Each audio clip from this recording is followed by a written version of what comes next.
Good day, everyone. My name is Mr. John Luis Casinas, and today I am with Miss Princess Jesusa Hampak and Mr. Timothy Paular.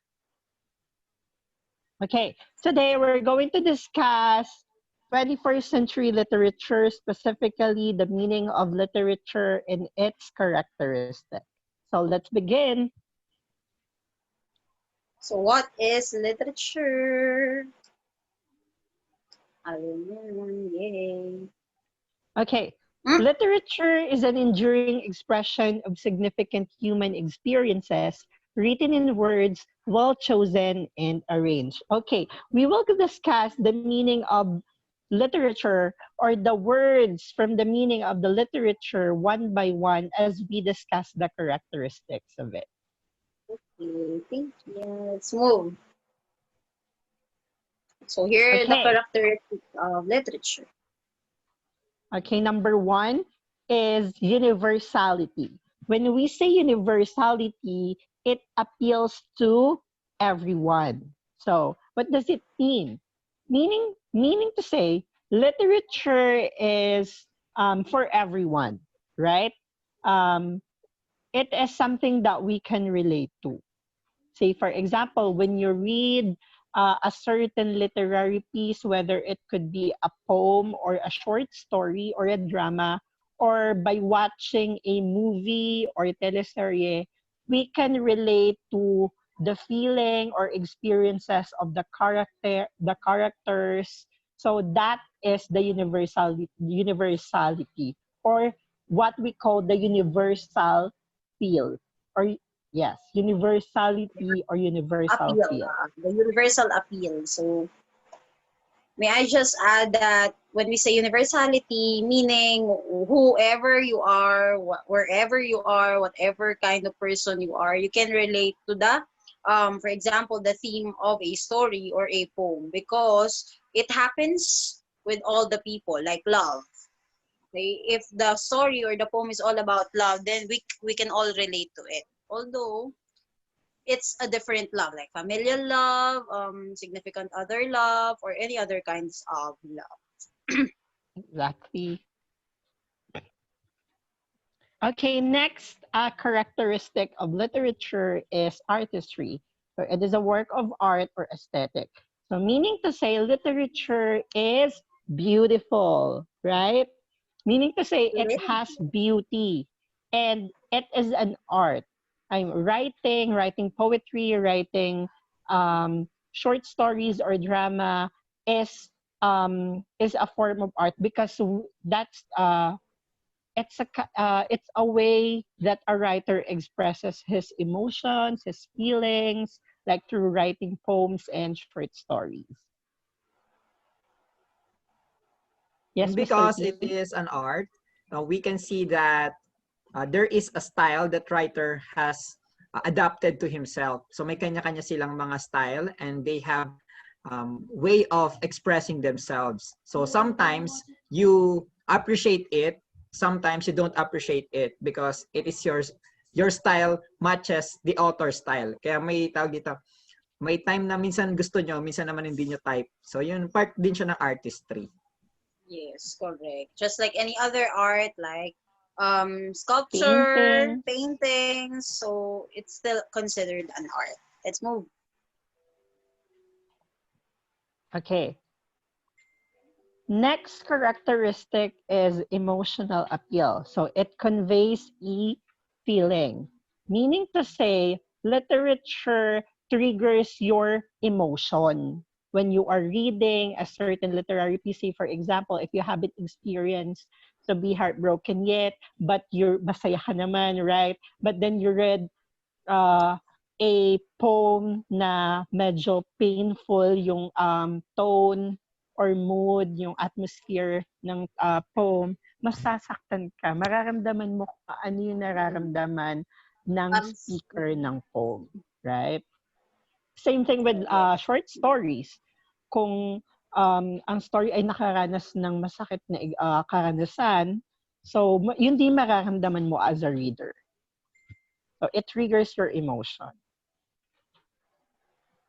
Okay, so What more to add? In emotional appeal, yun nga, it conveys your feelings. That's why it appeals to the reader's feelings. Okay? So, kapag ka binigyan mo ng feeling, yung pagsusulat ng poem or ng story o ng kahit na anong literature or literary piece, therefore, mararamdaman din o ma-absorb din yun ng readers mo. Although, hindi ka nila kadlala personally.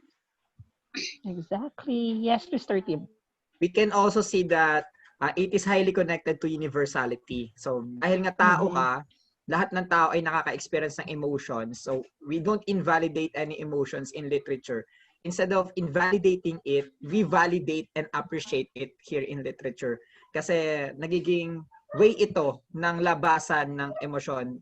Natatandaan ko yung isang quotation na to write is to bleed intellectually. Parang ito yung paraan daw ng pagdurugo o paglalabas ng mga samaan ng loob or whatever emotions, pero matalinong pamamaraan. Yeah. True. Correct. True. So, you don't rant, you write. You don't rant, ha? You write. Okay, number 4. Okay, number 4 is permanence, meaning to say literature is forever. Literature is eternal. So to those people na naniniwala na walang forever, actually meron. And one example of it is literature. Why is it forever? Why is it permanent? Because recorded lahat ng literary pieces natin, even nasulat siya before the coming of the Spaniards, or even yung mga pagdating ng Spaniards, lahat ng mga literary pieces nung mga panahon na yon, nababasa pa rin natin na yun, or meron tayong access sa mga literary pieces na yun. Say for example, yung sulat ni Dr. Jose Rizal na El File and yung mga poems niya and other novels, still, kahit matagal na, kahit even though Dr. Jose Rizal already passed away already, still, nababasa pa din natin yung mga works nila. So just like the works of Shakespeare. So sobrang tagal na niyang sinulat. So what do you call this one? Hanggang ngayon sikat pa rin. Another one is mythology, 'di ba? Napakatagal na nung sinulat, but until now we are still knowledgeable, or we know that mythology exists. Yes. And another example is yung Bible, right? So, ang tagal na siyang nasulat, nasali na siya, na-translate na siya sa iba't ibang languages. Still, alam pa din natin, nagagamit natin, nababasa natin sa pang-araw-araw.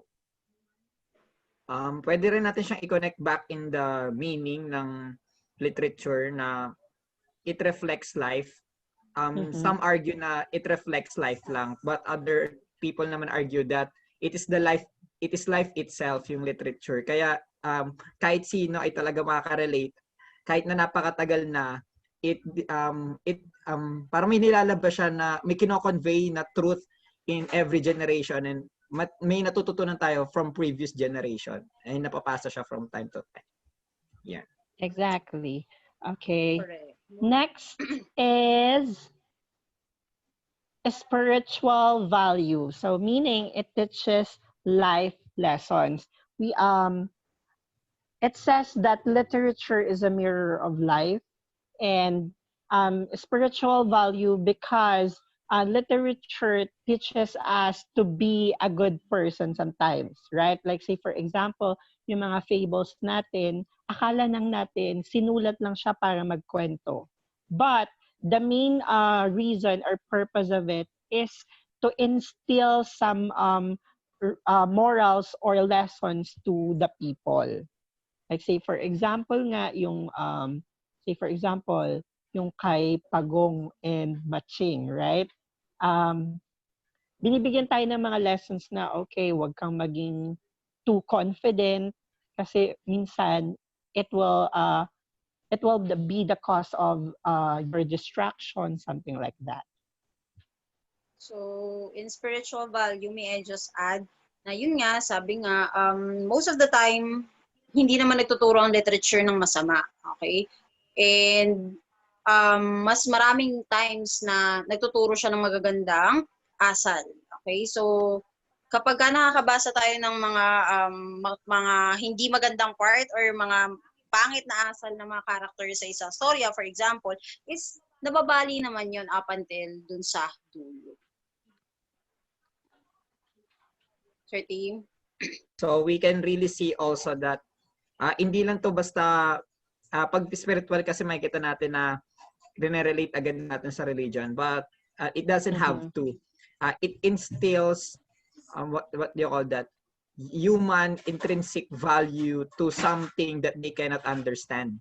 May mga bagay kasi na hindi nakikita, may mga bagay na it goes beyond our mga senses, and parang may dito pumapasok yung sixth sense na parang sense na nagtuturo sa'yo ng mga bagay kahit hindi mo nakikita. And through literature na ipapakita ito sa atin.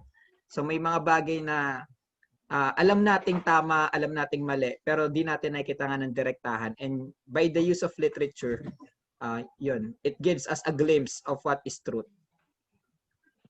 Correct. Next is fiction and non-fiction. Meaning to say it is a product of imagination and reality, right? When we say fiction, meaning to say it's from the imagination of someone, but it may or may not happen in real life situation, right? While the non-fiction, it is really the reality. It's all about facts, right? The example of fiction is yung mga fables, yung mga minsan yung mga movies like and teleseries like say for example Ang Probinsyano, those are fiction. Yes, maaari siyang mangyari, pero it's just a product of imagination of someone. And the next one is non-fiction, meaning to say it really happened to someone. Say for example, yung mga diaries natin, example, yung mga personal essays. So those are or personal narrative, those are examples of non-fiction. Yes. So another example of, or one of the most famous example of nonfiction are biographies, like The Diary of Anne Frank, and then what they call this one? For fiction, yung mga fairy tales na nababasa natin, Cinderella, Snow White, and such. Yes, Cinderella, my mother. All right. Next. Okay, we have the intellectual value. A while ago, we discussed the emotional appeal. So at this point, we're going to discuss the intellectual value, which is the product of a mind. Meaning to say, lahat ng literature natin, pinag-isipan yan bago isulat. Hindi lang yan basta, okay, magsusulat ako ng kwento. Pero talagang bara-bara lang, hindi siya ganun. Talagang there is a process of writing it, super like may revision, may draft pa, may pag-revise yan para mas maging maganda yung pagka-narrate ng isang kwento or pagkasulat ng isang poetry. So it's from the intellect, it's a product of the intellect of a person. Yes, so that is why we got the so-called intellectual property. Kung sinulat na ng isang tao, ibig sabihin, hindi mo dapat kunin or kopyahin yung kanyang gawa and claim it as yours. Okay? Because it's his or her product of mind. Okay? Sa kanya yun, siya nakaisip nun. So, wag natin yung gagawin. Paalala. True. That is plagiarism and literary barbarism. Hindi ka Kasi natatandaan natin na hindi rin naman nakakapagsulat agad-agad without knowledge on a certain language. So kayang-kaya nila mag-hone ng, alam niyo yun, yung parang espada siya. Parang yung espada, yung words. Pero kung paano mo gagamitin siya, paano mo itatarak, paano ka sasaksak sa ibang tao. Ito na yung intellectual value. Kung napapasa rin yung katalinuhan ng isang tao using this. And napapasa rin sa'yo as a reader, di ba? Correct. So, iba-iba yung styles natin ng pagsusulat. So, yun ay inisip natin bago natin nilagay sa papel o sa tinype sa computer. Okay, number 8, about man and nature. So, literature is about man or by a man, about a man, and for a man. So, ibig sabihin, sinulat ng tao tungkol sa tao, tungkol sa kanyang mga experiences, and para sa tao. Kasi tayo yung reader. Sino bang magbabasa? Hayop ba? Halaman ba? Hindi. Tayo, di ba? Tayong mga tao. Team? Yes, we can really see that ang literature is intrinsically para nga sa tao yan kasi pinapasa siya from one generation to another generation. Hindi lang naman to basta may masulat lang. Isinulat ito ng may dahilan para sa tao, para matuto yung sunod na generation at hindi na ulitin yung pagkakamali from the previous generation. Makita rin na yung history repeats itself kapag hindi natuto ang previous generation. So, ayan, about a man, for a man. Also, makikita rin natin dito, nature. Ano ba yung dinidiscuss ng dalawa yung nature na pinapatungkol natin dyan sa literature. Nature na nakikita natin sa labas natin and nature natin as a human being. So, may mga, may pagkakapare-parehas tayo, nature natin as tao, di ba? For example, we all experience pain. We all have sufferings. We all have joy, ups and downs of life. Mayroon namang normal routinary thing ng buhay. For example, nag-aaral, nagkakaroon ng pamilya, nagkakaroon ng trabaho, nagkakaroon ng posisyon sa society, nagkakaroon ng bungguan with other people, nagkakaroon ng conflicts, nagkakaroon ng successes, and nagkakaroon ng failures. So ano makikita natin doon? Nature ng tao yon. At nakikita rin natin yung nature ng society, yung nakapalibot sa atin, how they interact to each other. Saya sa akin.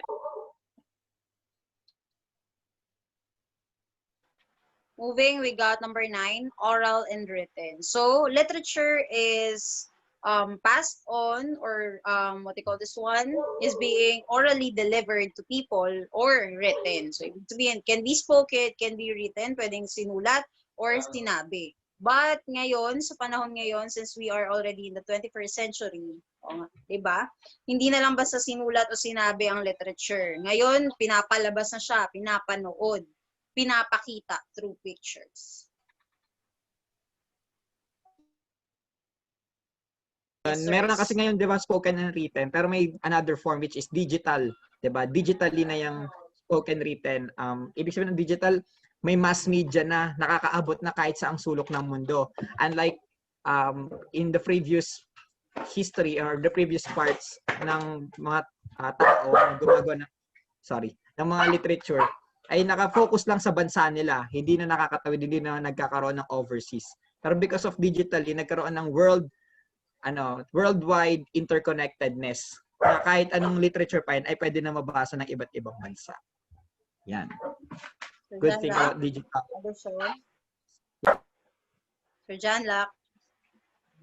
Okay, so actually, class literature really originated from oral tradition. Nagsimula talaga siya orally bago pa nasulat yan kasi nga wala pa naman before naman, say for example in the Philippines. Ang Philippines naman, here in our country, wala pa tayong paper that time. So, more on orally talaga siya dinideliver. Tapos, bago lang tayo nagkaroon ng system of writing. So, bago rin lang siya naisulat or na-record. So, meaning to say, it was handed down from generations to generations orally.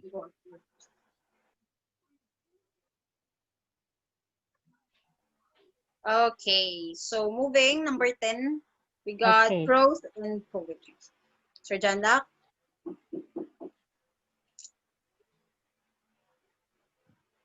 Sir John Lack. Okay. So there is a division. Hello? Yes, we can hear you. We can hear you. Hello. So in literature, there is two division, which are the prose and poetry. So when we say prose, it is written in sentences sentences to form a paragraph. Written in lines to form verses or stanza. Further discuss the differences of prose and poetry.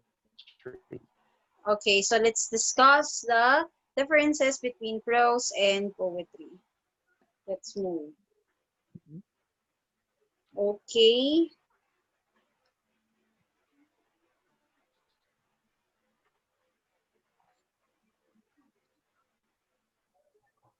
Okay. So let's move on to the divisions of literature. Sir John Locke. Okay, let's continue. Sir Lucky. We're running out of time. All right, Okay, let's go. continue. Okay, bago tayo. 9 minutes eh. Okay, let's Bago tayo ng, discuss the divisions of bago tayo. literature. Oh, go. Mabilis lang to eh. Sige, go. Kaya yan. Okay, go. Okay. Let's discuss the divisions of. Next slide, please. Oh my gosh, this is go. Okay.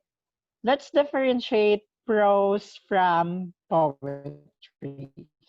So when it comes to form, paragraph, while poetry is written in lines and stanza. So meaning to say, yung prose, para siyang what do you call this?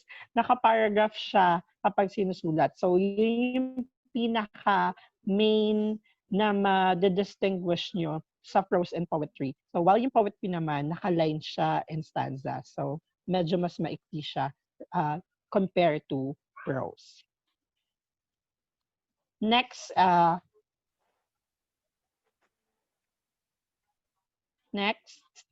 okay, when it comes to the language, prose uses ordinary or conversational language, while poetry uses metrical, rhythmical, and figurative. So meaning to say, in prose, it's like uses ordinary language in a way that it doesn't, I mean, it uses some figurative language, but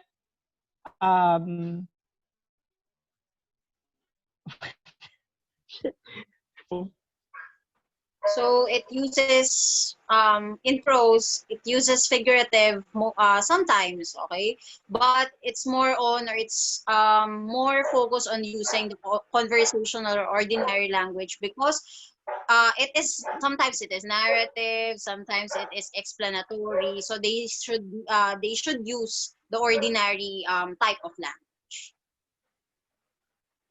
For poetry, we got metrical. It is written in metrical or rhythmical and figurative language, because yun nga, sometimes or most of the time the meaning of a poem is implied, hindi siya stated. Unlike sa prose, kapag sinabing implied, kailangan mo pa siyang isipin, hindi mo siya makukuha ng isang basahan lang.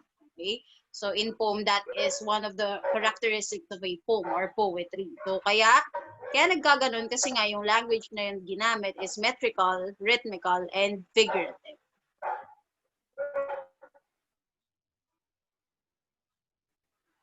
Okay, so let's move.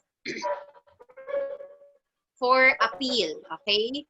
Para saan ba o saan ba nakakaapekto yung prose at yung poetry? For prose, it appeals to the intellect, to the mind, because most prose were written for the purpose of informing, explaining, describing something. Okay? Unlike the poem, it appeals to the emotion, because mas madalas, okay, na gumagawa ng poem ang isang tao, ang isang writer, because he feels something. Gusto niyang may tuunan or mapaglabasan ng kanyang feelings. Okay? So it is an avenue for self-expression.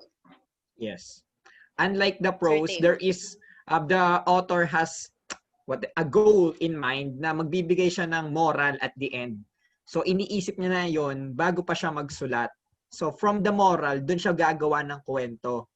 Unlike poetry, hindi niya iniisip yung end goal. Wala agad siyang iniisip na result sa dulo, kundi ma-express niya lang yung emosyon niya. Okay? Kaya parang mas nakaka-relate ka sa poetry kasi parang although malalim siya, pero pag sinearch mo yung meaning at mas inalam mo yung background ng author, mamamangha ka na lang na, uy, nakaka-connecta pala to sa akin. Correct. Okay. Tsaka mas masaya yun, di ba? Parang mas masaya, mas challenging siyang basahin kasi merong hidden meaning kapag ka talagang nag-research ka about it. Yes. Next. Sir Tim? Okay, let's continue. The prose is all about to convince its aim. Okay, the goal of it is to convince, instruct, imitate, and reflect. So what happened to prose is you observe something in your environment, and then you come up with your own idea. At okay, gusto mo bang i-convince yung mga tao na maniwala din sa gantong posisyon mo sa buhay o gantong perspektibo mo? Or gusto mong i-instruct sila, turuan na ganito dapat ang mga sistema ng mga bagay-bagay? O i-imitate mo lang o kokopyahin mo lang ano yung nakikita mo? Or like, natandaan ko yung sa morning in LabGrabCon, more on imitation ng yung mga nangyayari dun, you know? Parang totoong nangyayari na nagkakainisa ng umaga, parang mabagal ang ang oras, o mabagal ang pag-ikot ng oras kapag umaga. And then it reflects. So ito is a prose. Generally, ano lang siya, ang tawag dito, more on, yun nga, pinapagana mo yung intellectual side mo, yung utak mo na, tawag dito, na rational, okay, na objective. However, dito naman sa poetry, makikita natin there is a stir of the imagination.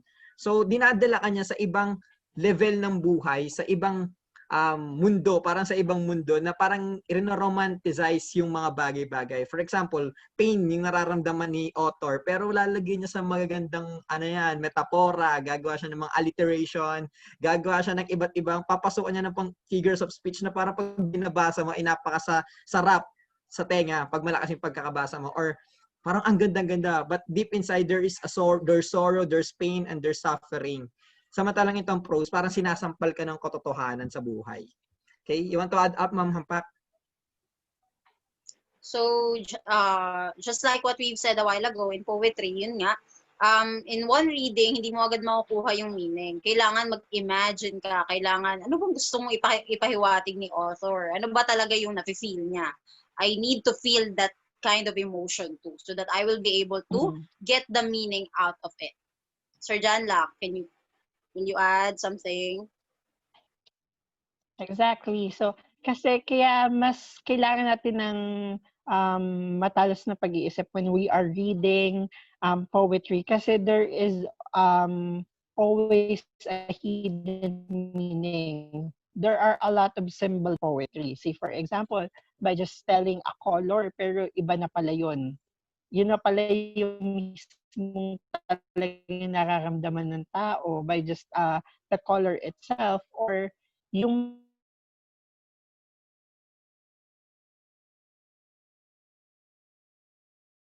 Sir John Lack is trying to for say that, example, yung dove, akala lang okay, so ibig sabihin parang there is symbolism out or inside a poem. Okay? So parang for love, ang sinabi niya lang doon, red or red something, a thing that is colored red. So yun pala, yun na yung symbol niya for love. Yun na pala yung symbol niya for war. We don't know. Unless, okay, we try to use our imagination so that we will be able to extract deeply what is the meaning of the poem. Okay? So moving, that is it for divisions of poetry. So divisions of poetry. I mean divisions of literature. The differences of prose and poetry. So later, the next with the next video, we're going to discuss another topic about 21st century literature. So bye bye for now. Bye-bye for now. Bye-bye for now. Bye-bye for now.